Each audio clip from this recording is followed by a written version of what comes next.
اس کے بعد پھر اس پہ بات کر لیں گے.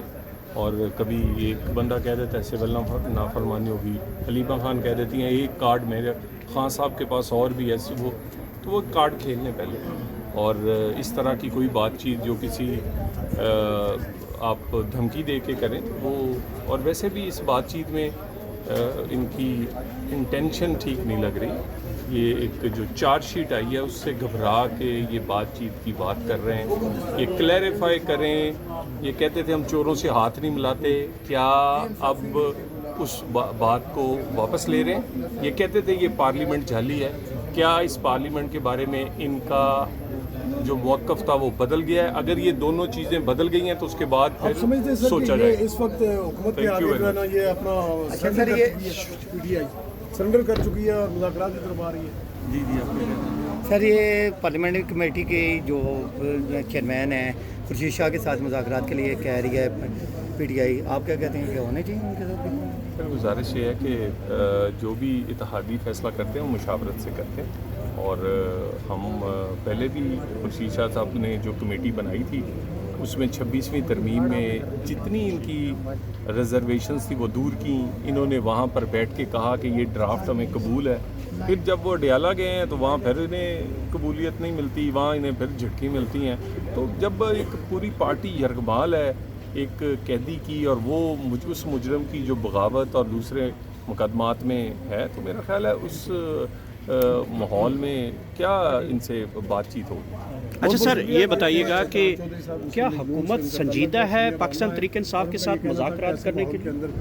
آپ کو ویسے کیا لگتا ہے؟ آپ بتا دیں سر. آپ میں نے بتایا کہ دو چیزیں یہ جو ہیں, یہ کہتے تھے یہ چور ہیں ہم ہاتھ نہیں ملائیں گے. پیپلز پارٹی اور نون کے بارے میں اپنے موقع پر قائم ہیں تو بات کیوں کر رہے ہیں؟ اگر اپنا موقع بدل لیا ہے تو اسے وضاحت کریں. دوسرا یہ کہتے تھے یہ پارلیمنٹ جعلی ہے, اور اس پارلیمنٹ میں اب یہ کہہ رہے ہیں بات چیت ہونی چاہیے اور اسپیکر صاحب رول پلے کریں اس میں. تو کیا انہوں نے اپنا موقف اس پارلیمنٹ کے بارے میں کہ یہ فارم 47 اور جعلی ہے اس پہ بدل لیا؟ اگر دونوں موقف انہوں نے تبدیل کر لیے ہیں تو اس کے بعد پھر ہم بھی سوچتے ہیں کہ کیا.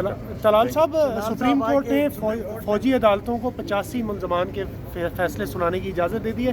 اس فیصلے کو کس نظر سے؟ یہ بہت پہلے ہونا چاہیے تھا. اگر 26ویں ترمیم نہ آتی تو اسی طرح رکھنے ڈال کر روکا جاتا انصاف سے. اسی لیے 9 مئی کے مقدمات آج تک اس کا فیصلہ نہیں ہوا. اسی طرح کی سہولت کاری کی وجہ سے جو سٹیز آتے رہے ہیں اور جو انٹرونشنز آتی رہی ہیں, جو سو موٹو ہوتے رہے ہیں, یہ جو لاڈلا اڈیالہ میں بیٹھا ہے اس کو سہولت کاری اس کی جاتی رہی ہے. یہ جو چارج شیٹ آئی ہے, یہ چارج شیٹ مکمل اس وقت ہوگی جب جنرل فیض کے ساتھ ثاقب نثار اور بانی پی ٹی آئی یہ تینوں لوگ, یہ چارج شیٹ مشترکہ ہے. سو میرا خیال ہے کہ 26ویں ترمیم میں پاکستان میں عدلیہ کو بھی آزاد کیا ہے. ایک خاص جو لوگ اس پہ آپ کہہ سکتے ہیں کہ قابض تھے, اور پارلیمنٹ کو بھی 19ویں ترمیم کے بعد رہائی آ کے 26ویں ترمیم. اچھا سر, طلال صاحب, یہ پی ٹی آئی یہ کہہ رہی ہے ٹی ویز پہ بیٹھ کے کہ جو لوگ سیاست میں ماضی میں جو انفلوئنس کرتے رہے ہیں ان کا اشارہ باجوہ, جنرل فیض امیر, جنرل ندیم انجم کی طرف ہے. ان کے مطابق کچھ بیانات ہیں, خواجہ آصف کا بیان ہے, مولانا فضل الرحمان صاحب کا بیان ہے کہ ہمیں بلا کر کہا گیا کہ آپ یہ حکومت لے لیں اس طرح کی. تو کیا ان کے خلاف بھی کورٹ مارشل نہیں ہونا چاہیے پھر؟ دیکھیں, اس کا مطلب ہے کہ آپ جو بات کہہ رہے ہیں کہ پی ٹی آئی یہ تسلیم کر رہی ہے کہ جنرل فیض سہولت کاری اور سیاست میں مداخلت کرتے رہے, تو جس بات کو تسلیم کر لیا اس پہ تو آگے بڑھنا چاہیے. باقی جو باتیں ہیں وہ بہانہ بنا کر اب آپ نہ ان کی چارج شیٹ کو رد کروا سکتے ہیں اور نہ اپنے آپ کو جو گٹھ چوٹ تھا بانی پی ٹی آئی اور پی ٹی آئی کی سیاست کا جنرل فیض سے, اس سے کوئی جان چھڑا سکتے ہیں.